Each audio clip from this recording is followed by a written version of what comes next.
आम miracle important ना आश्चर्य कर्म इंपोर्टाट ना आम सत्य वाक्य इंपोर्टाट यह मन रखु जेहेतु संपूर्ण बाइबल आम दि जाइए बाइबल वाक्य आम यथेष्ट अटे आश्चर्य कर्म आज अच्छी काली ना आज आप सुस्थता होती काली को रोगिणा जी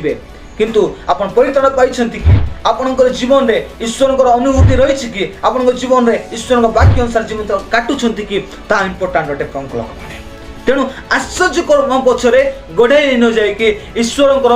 से वाक्य पछरे ईश्वर शक्ति सामर्थ्य आप निजे देखिपारे जदि आप निजे विश्वास सहित प्रार्थना करेंगे। तेणु मंड पालक मंड शिक्षक मान ठारू सावधान रुहंतु कारण ईश्वर वाक्य यथेष्ट अटे यह जानवा दरकार से कहना चाहे आश्चर्य गोटे आजिकल व्यवसाय पाल जाइए आश्चर्य आजिकल गोटे महल खराब कर दूची ताहा एर्ली चर्च प्रेरित मान आश्चर्य कर्म ना।